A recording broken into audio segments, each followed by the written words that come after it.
Good morning. My name is Kelly Kane. I am your worship associate this morning.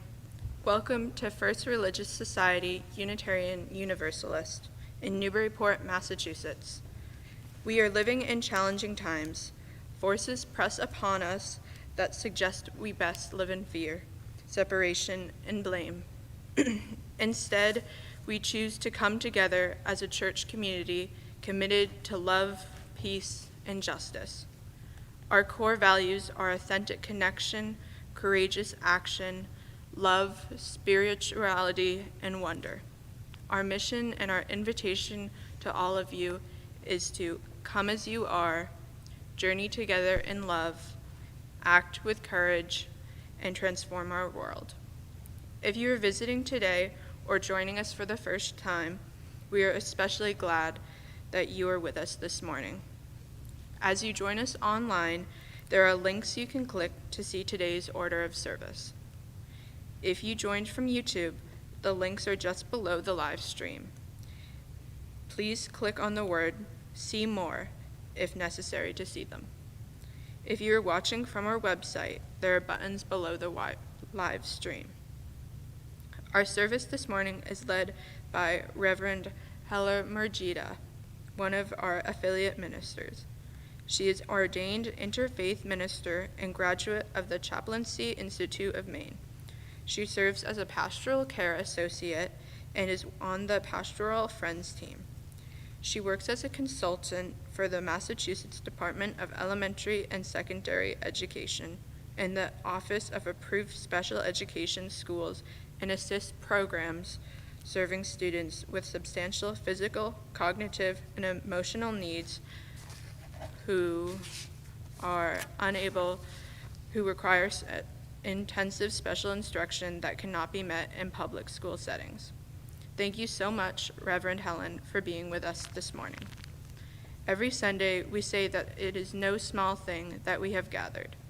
This morning, it is especially big thing that we have gathered. So let us give ourselves to it. I welcome one and all to our church and our worship service. Thank you. It is good to be together.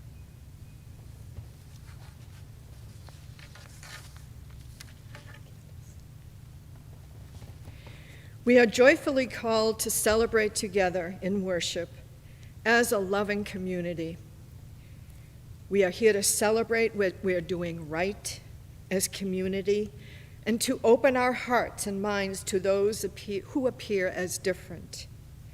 We will explore any reasons for separations from each other, apprehension, discrimination, unfamiliarity. Give us the patience to discover that all people have gifts and abilities to share with this community. Help us to open our minds to accept those who do not look like us, who do not think like us, so that all are genuinely welcome. Let us not assume we have the answers to what we assume are the issues. Let us begin to celebrate who we are as community and ask the appropriate questions as to how we become more inclusive, and as friends, simply listen intensely to the responses.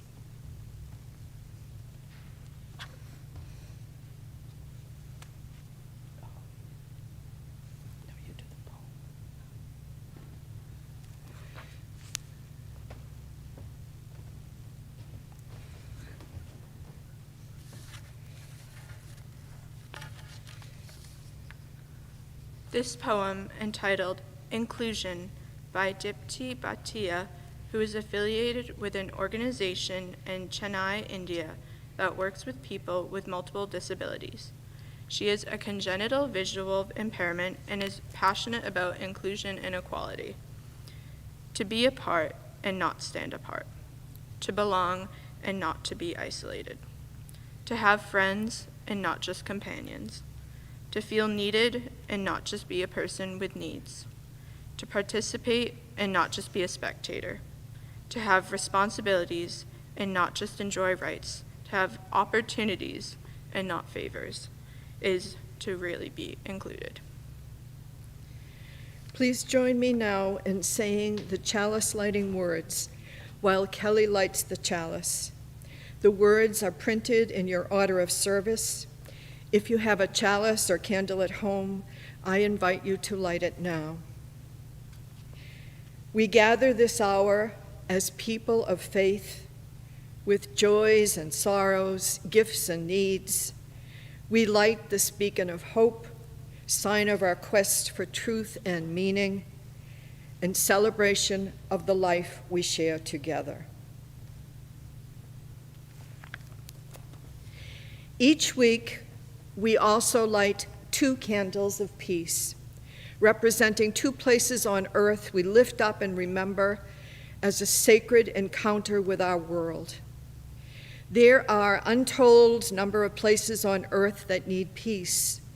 These 2 especially hold close in this service and through the week ahead. After each candle is lit, we will speak the words for peace in English, Arabic, and Hebrew. Peace, salam, shalom. Our first candle is lit for the estimated 1 billion people, 15% of the world population, who live with disabilities, according to the World Health Organization. 80% of these people live in developing countries, where barriers are not just physical, but also social and cultural. We especially hold in our prayers the women and girls with disabilities who are more subject to abuse, and 90% of the children with disabilities who do not attend school. May the leaders of all nations come to the realization that disability, not need, give rise to handicap. Sustained education of public and private officials is urgently needed to employ simple remedies and address the attitudes and institutional arrangements regarding essential services for all people. Peace, salam, shalom. Our second candle is lit for the 50 million people living in the United States who live with disabilities. The Unitarian Universalist Association reminds us that 1 out of 5 people in the United States have a disability, visible or invisible, public or private, and that the environment in which we live, learn, play, sing, work, meditate, reflect, and pray must feel welcoming in order for everyone to grow and thrive. As Reverend Rebecca reminds us, December's ministry theme is choice. I pray we choose to discern our needs for directions needed to advance success for all, to all aspects of our faith community. Peace, salam, shalom. This morning marks the 2nd Sunday in the season of Advent. In the Christian tradition, Advent is the beginning of the church year, recognizing the transforming power of God in the world and looking forward toward the birth of Jesus and spiritual light. And Christianity is not alone in celebrating light at this time of year. Hanukkah, solstice, and Kwanzaa all involve candles, fire, and lights as part of their celebrations. Each week until Christmas, we are lighting a new candle on the Advent wreath. The circle of greenery reminds us of the eternal cycle of all life, without beginning or end. And the candles remind us that we are called to be a light amid the darkness facing our world. The light of Advent grows brighter and brighter, guiding us toward personal peace, shared joy, and more love. This morning, we light the second candle. We light this candle as a symbol of our longing for peace. We can bring our hope into the world if we practice peacemaking. Our caring community aspires to be a source of freedom from violence and exclusion. May we become, as poet June Jordan wrote, the ones we have been waiting for. Together, may we strive to create a lasting peace.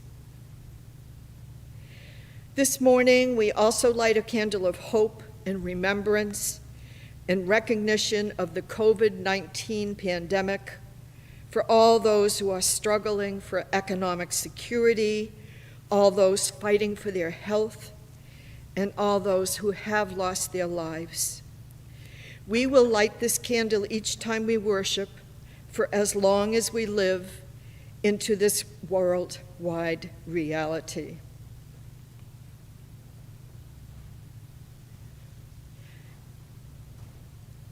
Please join us now in singing our opening hymn, number 131, Love Will Guide Us.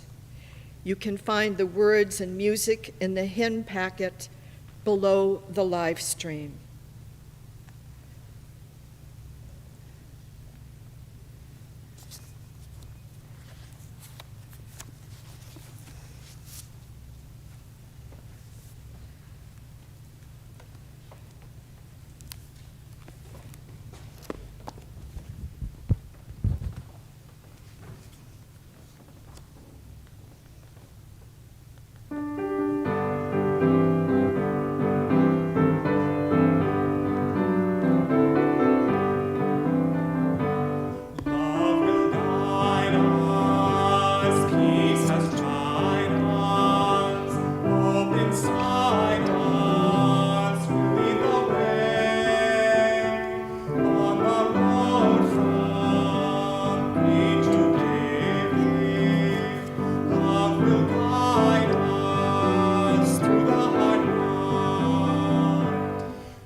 Please join us in saying our affirmation of faith.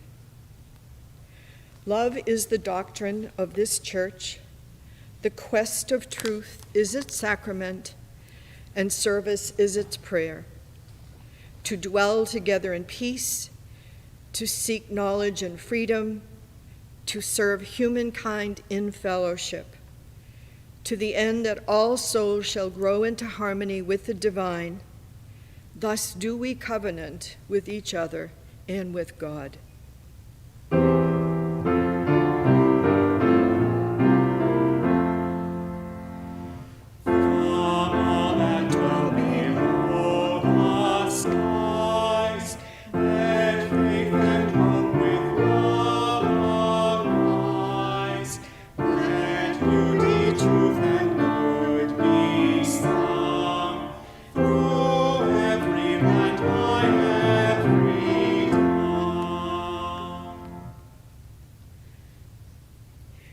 We will now hear from FRS member Juliana Beauvais as she shares her journey of faith.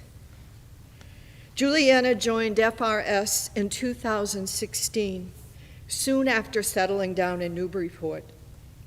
She currently serves on the parish board, contributed to the recent Mission, Vision, and the Ends initiative, and volunteers as an annual campaign steward.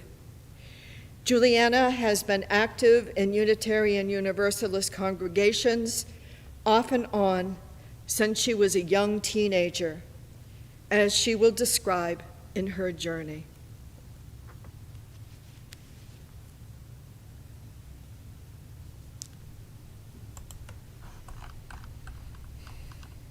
Good morning. My name is Juliana Beauvais, and this is my journey of faith. I consider myself a rare bird. Out of 7.8 billion people in the world, there are about 800,000 people who identify as being Unitarian Universalists, and approximately 12% of those self-identify as being raised UU. How did I come to be one of those people? My parents, both native New Englanders, decided not to baptize us into the Congregational church where they were raised. I had a beautiful childhood in small rural towns in Michigan and Pennsylvania, where my dad worked as a forest ranger. But life changed dramatically when we moved to the Northern Virginia suburbs when I was 12. My mother was back to work 9 to 5 after having stayed home with us. My dad had taken a desk job and was commuting longer hours into Washington, D.C. My sister was in her moody teenager phase, and my little brother was already showing signs of mental illness. I think we all felt like boats far out to sea without anchors. One day, my parents noticed an ad in the paper for a Unitarian Universalist congregation that had built the new church building. My dad and I went to the opening day service at Accotink Unitarian Universalist Church, where the minister preached about coming home. She was specifically referring to the church finally having its own sanctuary, but to us, it meant finding like-minded people. It was the first time I remember having a spiritual experience. So we started attending Accotink regularly, and I thrived. I was active in the youth group, leading our participation in the annual AIDS Walk. I represented our church at regional youth conferences and attended the Mountain, a UU summer camp. I went through About Your Sexuality program, the precursor to OWL. I met youth and adults with whom I could explore life's big questions. Those were some good days. And those were also some very bad days. My brother was ultimately diagnosed with bipolar disorder. He was getting big, and his mood swings were terrifying. I was conditioned to tiptoe around him and suppress my own emotions, opinions, and feelings for fear of being the one to set him off on a violent tantrum. He attempted suicide more than once. We had to call the police, deal with forced hospitalization, stomach pumping, medication, and on and on. I will never forget that image of my brother handcuffed to the hospital bed. I became a master of disguise, poised and confident and friendly on the outside. During this time, as a rite of passage, I delivered a declaration of faith to my congregation in Virginia. At the age of 18, I got up in front of everyone and said that I was an atheist. When it came down to it, I refused to believe in, nor did I care to worship a God who let my brother and family suffer. On the inside, I was scared, angry, and afraid. Things I carried with me into adulthood. Coming out of college, as the situation with my brother got worse, I desperately wanted to get married and have my own family. I met a young man at my first job. We got engaged after dating for 6 months and were married in the church I grew up in. 5 years later, it ended badly, with me finally confronting him about his alcoholism and him refusing to seek treatment. I was devastated and terribly bitter. I stopped attending church because I could not bear to be in the building where we had said our vows. I needed to get away, so I moved to Maine and lived on the ocean for 2 years. It was the start of healing. Still, I spent my 30s trying to attain this life that I believed I was entitled to, and feeling very sorry for myself. I felt like I was a compass spinning out of control and I couldn't get my bearings. And eventually I realized that I would never fill this emptiness in me without returning to my spiritual roots.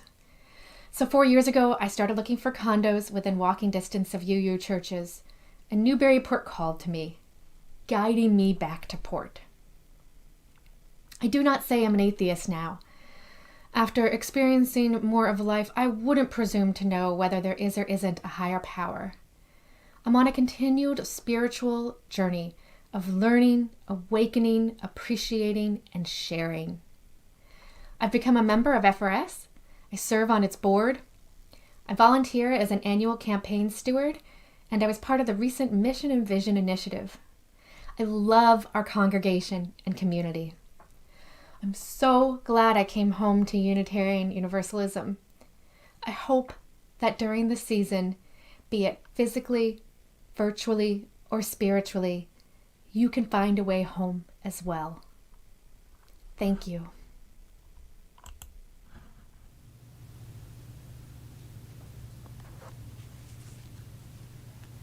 This is the time in our service when the offering will be gratefully received. The generosity of our community is an essential ministry that supports the work of the church to live out our values, missions, and ends both in Newburyport and beyond. Each week, 50% of the Sunday offerings not designated as a pledge goes to a local community partner engaged in important efforts to transform our region. The December shared collection will support the Community Action Incorporated Energy Program, providing assistance with heating based on household income and size to residents of the towns of Amesbury, Boxford, Georgetown, Groveland, Haverhill, Merrimack, Newbury, Newburyport, Rowley, Salisbury, and West Newbury. Applications can be taken at offices in Newburyport, Amesbury, and Haverhill. You can check if you are eligible and make an appointment online at www.communityactioninc.org. Below the live stream, there's a link that you can use to make your donations online. You can also text a contribution by sending the word GIVE FRSUU to the number 73256. And of course, you can always mail a check to the church as well. Contributions from our weekly offering are down significantly this year due to our online worship format, so your generosity is especially appreciated at this time. The offering will now be gratefully given and received.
This is the time in our service where we honor the joys and sorrows within our church community. You are invited to share your own joys and sorrows in the YouTube and Zoom chat as you feel moved. Nancy Pelletier lights a candle asking for your prayers for 6-year-old Josie Boncodo, who has just been diagnosed with leukemia. Josie is the granddaughter of Nancy's close friend. Bob and Judy Higgins are overjoyed to share news of the birth of their first grandchild. Charles Richard Higgins was born on November 30th to son Chris and daughter-in-law Beth, who of course did all the work. Everyone is very healthy, and the happy grandparents are quarantining in anticipation of meeting Charlie soon. I invite you now to share your joys and sorrows this morning in the chat.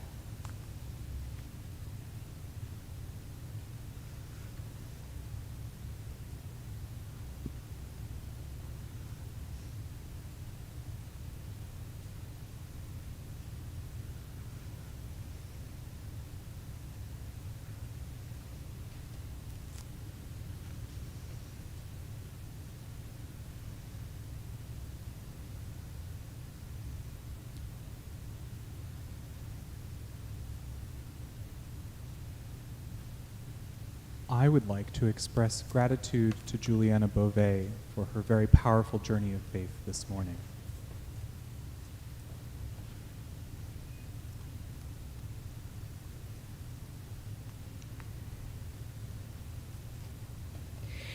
We light one final candle in recognition of all those prayers that, though unspoken, resonate in our hearts.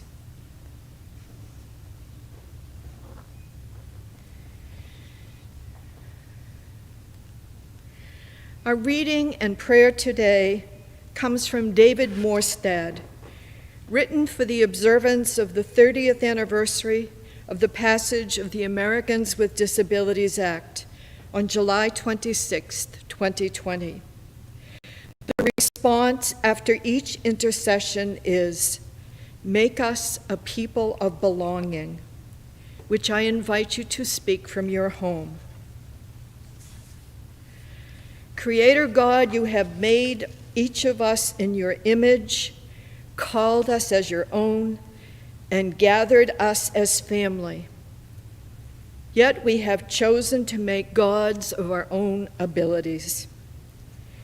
We worship our own intellect and close our doors to those different from ourselves. Forgive our failure to see your face in our neighbor. God of welcome, Make us a people of belonging. belonging. Healing God, mend our attitudes toward disability and open to us the opportunity for a richer community. Forgive us for our self-exclusion and lead us to confront our own discomfort and vulnerability. Move us from pity into partnership and from benevolence into communion. God of welcome, Make us a people of belonging. loving God, to say we celebrate the family you have called together, those whose differences include the physical, the intellectual, the sensory, and the neurodiverse. Open our hearts to those who face challenges to their mental health and to all those whose stories we do not know. Lead us to honor all whom you have created. God of belonging, Make us a people of belonging. loving God, living God, move among us today and keep us mindful that we are a community that is created, claimed, and bound together as we are. Teach us to listen, to speak against injustice, to see, to build equality, to seek relationships, and to become the community of faith you have called us to be. God of welcome. Make us a people of belonging. Amen.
Good morning. I'm Reverend Helen Murgida, an ordained interfaith minister who serves as affiliate minister at the First Religious Society under the leadership of Reverend Rebecca Bryan. Last February, I spoke to you from the pulpit about neurodiversity and self-compassion. We are all called to be compassionate caregivers for others, but it is harder to consent to the role of one in need of accepting compassionate care, especially if we're living with children or adults with hidden disabilities, like autism spectrum disorders or obvious disabilities requiring ongoing physical and medical attention. Today we will explore diverse ability within our beloved community and our position as allies in fulfilling our obligation to ensure physical accessibility for all people with diverse needs. Also, ask yourself if you are recognizing and advocating for your own needs. I can pinpoint the day that the framework for this sermon began to emerge. It was Monday, March 16th, 2020, when all public and private schools were ordered to close. In my work with the Massachusetts Department of Elementary and Secondary Education, I began telecommuting full-time. It was an extraordinary period of invention and reinvention for the department as we developed guidelines for remote, hybrid, and full inclusion instruction. It took energy, cooperation, creativity, and leadership to pull instructional models together while working with other state agencies, the federal government, and local health authorities in 500 cities and towns that included 300 special education programs. I also witnessed our church function with remote Zoom and YouTube services. Reverend Rebecca and all the groups, including the Pastoral Friends, Pastoral Care Associates, and choir, to name a few, learned to operate remotely. We came through under the energy, creativity, and leadership of Reverend Rebecca. We continue to respond to the increased needs of the community with Zoom meetings, phone calls, texts, emails, home delivery of food. Pies were a tremendous hit recently, and in some cases through one-on-one contact. There's a great quote: "When God closes a church door, he opens a browser window." Who knew? We are living through a wonderful work in progress. At the same time in March 2020, our country was hit with the culmination of Black racial equity unrest and shootings of Black men and women, both armed and unarmed. Those with white privilege like myself had to learn something about the deep and hurtful history of racism, the inequalities, and most of all, the pain and resentment carried by people of color. Julie Parker Amory offered group discussions around the podcast Seeing White. The Department of Education offered Zoom meetings to discuss the book Me and White Supremacy by Layla Saad. And we continue to participate in agency-wide anti-racism and cultural proficiency training. I learned about the history of racism from reading authors such as Ibram X. Kendi, Ta-Nehisi Coates, and Robin DiAngelo. I learned that saying that I was not a racist is not the same as saying I am an anti-racist. Being white for me was the norm. I learned of the concept of intersectionality from the Black perspective. Intersectionality was a relatively obscure legal concept until 30 years ago, when Kimberly Crenshaw, a Black woman, law professor, and social theorist, coined the term to describe how race, class, gender, sexual orientation, physical ability, and other individual characteristics intersect with one another and overlap. It is the acknowledgement that everyone has their own unique experiences of discrimination and oppression, and we must consider everything and anything that can marginalize people. Because of my background in the field of special education, I had always focused on the model of intersectionality from the perspective of people with physical and cognitive disabilities and their need for inclusion. But I was missing the bigger picture. Think of the intersecting bubbles that apply to you on the cover of the bulletin. All of them? All of them.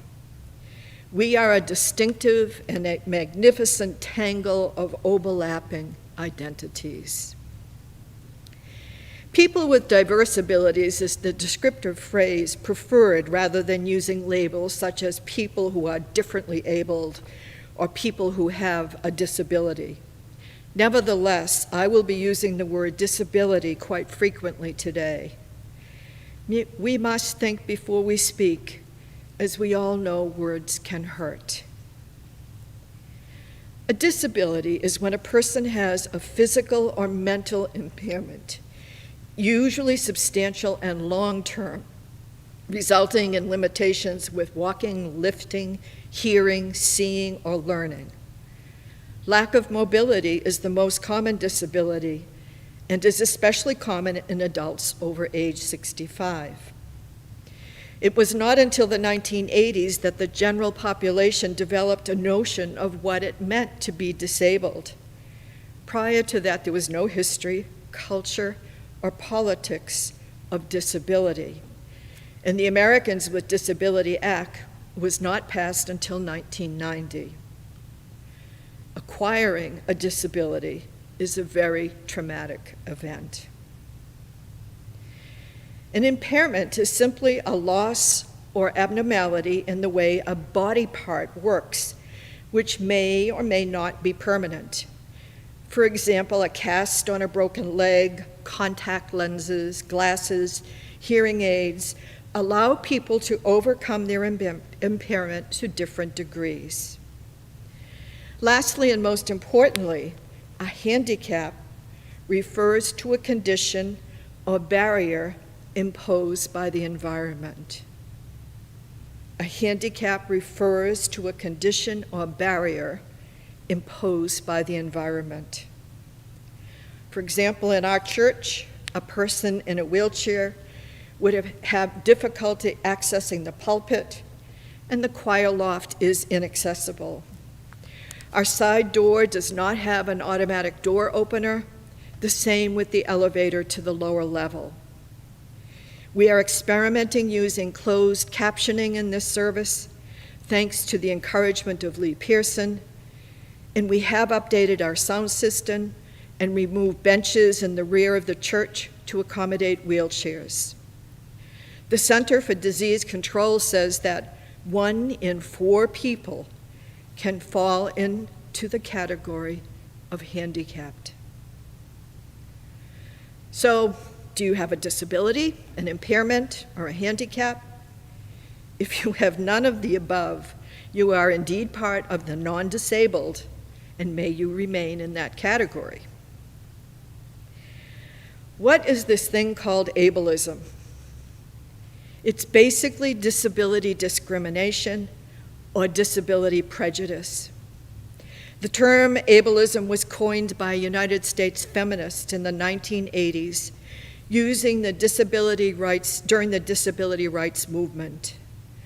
Talila, or T.L. Lewis, lawyer, activist, and consultant, who is highly active in discrimination lawsuits for the deaf community, offers this definition of ableism. It's a system of attitudes, beliefs, and actions that communicates that persons with disabilities or who have a mental illness have less value than non-disabled persons. It assumes that normal is a valid social construct. It implies discrimination and social prejudice. It is a system that places value on people's bodies and minds-based ideas of normalcy, intelligence, and excellence, which is constructed by society. These constructed ideas are deeply rooted in anti-blackness, eugenics, and capitalism. This form of systemic oppression leads to people in society determining who is valuable and worthy based on their appearance and/or their ability to satisfactorily produce, excel, and behave. Ableism is to people with disabilities as racism is to people of color. Like racism and sexism, ableism classifies entire groups of people as less than and includes harmful stereotypes, misconceptions, and generalizations of the people. In the article, Understanding Ableism, Deaconess Lynn Swedberg, a member of the Disability Ministries of the United Methodist Church, describes 3 types of ableism: explicit or overt, implicit or unconscious, and internalized. Internalized ableism is often experienced by people with disabilities who grew up believing the negative messages they've heard about themselves. She talks about children who are mainstreamed in school and desire to pass as non-disabled, but have no friends. Intersectionality explains the added stigma faced by persons with multiple oppressed identities. She continues that we must keep moving beyond the charity model in which people are in need of help, unable to do things for themselves, the medical model in which the condition is the problem. We focus on the body and its functions, and the social model in which the environment is the problem. Our churches need to embrace the relational model, which recognizes that we are all members of beloved community, diverse but stronger together. I believe we do embrace the relational model at FRS. There's a long list of ableist phrases and terms to avoid that are referred to as disability microaggressions. You're using a wheelchair for sympathy. I've seen you walk. This is usually thought. Why do you have a handicap placard? It must have belonged to your grandmother. This is usually thought. I will pray for you. Please ask permission. Have you tried this new medication, this or that alternative treatment? Don't you miss skiing and running marathons? Not if you've been in a wheelchair since you've been a child. Do you have to wear those shoes, braces, or any orthopedic appliances every day? Disability isn't really a part of diversity. It's just an accident or twist of fate. I hear where you're coming from, but see, this is where I stand. I couldn't do what you do, meaning you are so brave to live as you do. This one goes to being referred as inspirational porn, which is portraying people with disabilities as inspirational solely or in part due to their disability. Do not go there. Some people in the disability rights movement prefer to avoid using the term ableism altogether because it can be considered insider language and may alienate people. They prefer giving examples of what ableism looks like: assuming incompetence, inaccessible buildings, underrepresentation in society or in church, and the belief that the disabled need fixing.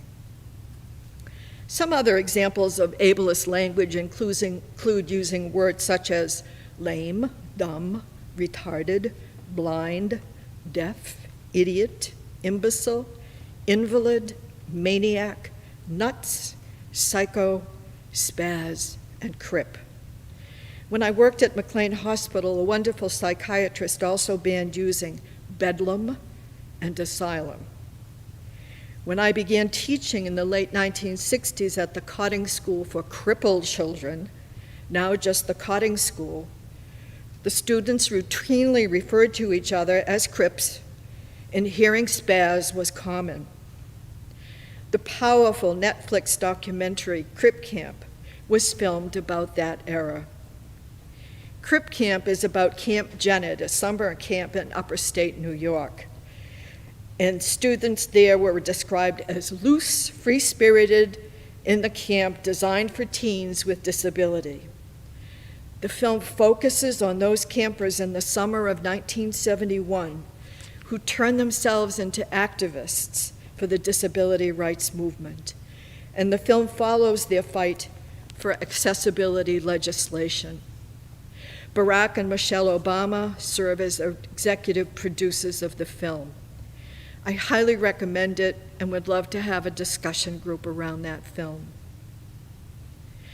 I believe we strive to not engage in ableism. Let's look at our position as allies with the disability movement. Allyship, rather than being an identity, is a practice that requires ongoing work and focus. It is a descriptor that must be earned. As I continue to work toward earning the right to be an ally with the Black community, I have come to re-examine how I have assumed the identity over the last 50-plus years of being an ally for people with disabilities. The most valuable thing that I have learned is that I had to slow down and really listen to children and adults, not just with my ears, but with my eyes, my brain, and my heart. Facial expressions, body language, tone of voice, meltdowns, tears, silence tell stories.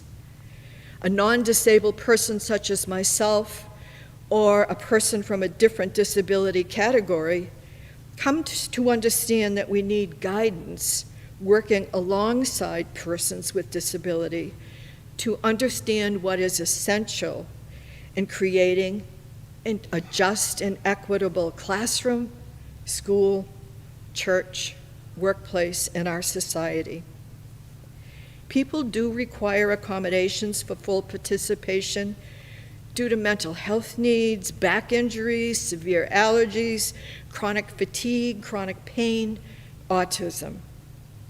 Reverend Chris Wiley, a pastor who uses a wheelchair from the Upper New York Conference of the United Methodist Church, tells us, listen to people to tell you what helps and hurts. Listen to our stories. Believe us. Include us in processes. Expand the circle. Yes, listen. Be aware of your own biases. Do research. Do inner work. Use your non-disabled privilege to strengthen silenced voices. Do not take the struggle on as your own, but transfer your able privilege through those who need it and who ask for it. These actions and conversations are not about you and me. Yes, our good intentions backfire. We say the wrong thing, ask an inappropriate question, get our feelings hurt, apologize, and move on. Do not be afraid to speak up when something is not right. Do not be an ally only when it's convenient for you. In the article, What Happens When You Tell Your Story and I Tell Mine, Zaid Jalani states, all human beings face the same fundamental problems of loving and of suffering, of striving toward human aspirations for themselves and their children, of simply being and inevitably dying. These are the basic truths in all people, the common denominators of all cultures and all races and all ethnic categories. I believe that before we can truly dialogue with one another, we must first perceive intellectually and then at the profoundest emotional level that there is no other, that the other is simply oneself and all the significant essentials. This alone is the key to unlock the prison of culture.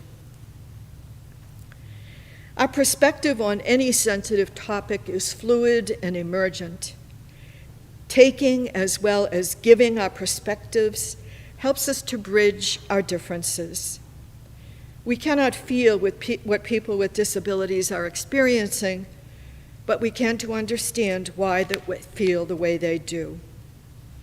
Reverend William Sinkford, a former UA president, said, Unitarian Universalists value the individual spiritual journey and believe that there is no one right way to lead a religious life. For us, religion is not about what you think. Religion is about how you live. Ours is a faith of deeds, not creeds. I've spoken from my own perspective today. I am aware that you're responding to my words with multiple viewpoints. Reverend Rebecca delivered one of her inspirational sermons entitled Values, Missions, and Ends, Oh My, last March.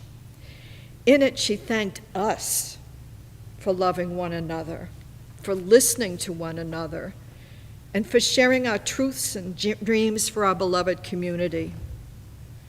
We thank her for showing us the beauty of shared ministry. She sees in us that we do value authentic connection, encourage people to come as they are, be welcomed in all their diversity, and we do work toward creating belonging for one another. She has created space for us to share our unique strengths and empowered us to express our true and authentic selves. Remember the disability rights mantra, nothing about us without us, and what Dr. Seuss said. Sometimes the questions are complicated and the answers are simple. Allyship is the key to unlocking the power of diversity, and there's simply 4 key practices for being a successful ally. Ask questions. Ask people what their experiences are and share yours. Listen. Listen empathetically and seek to understand different perspectives. Show up by being present, engaged, and committed. Speak up as an advocate and evangelize your allyship among others. Mark Nepo reminds us, Essentially, the life of expression is the ongoing journey of how we help each other. For by telling stories and listening to the stories of others, we let out who we are and find ourselves in each other, and find that we are more together than alone. Is this a moment of when you need to ask for help, or are you in the moment when you can offer help? Let us share our stories. Please join me in singing our closing hymn, number 318, We Would Be One.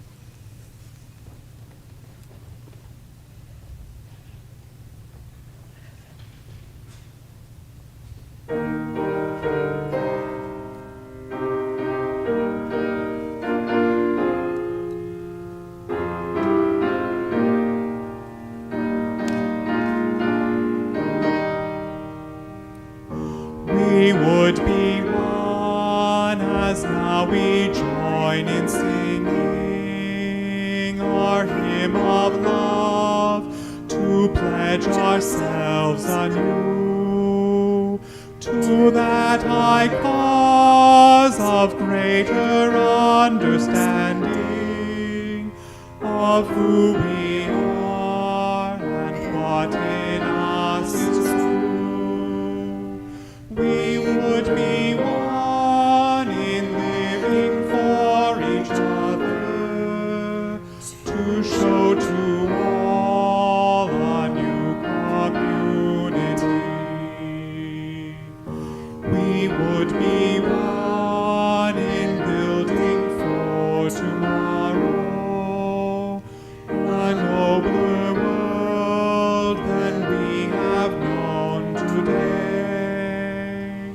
We would be one in searching for that meaning which binds our hearts and points us on our way. As one we pledge ourselves to greater service, with love and justice strive to make us free.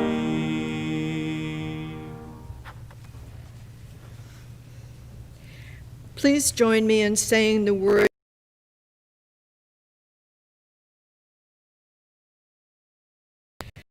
May the love which overcomes all differences, which heals all wounds, which puts to flight all fears, which reconciles all who are separated, be in us and among us now and always.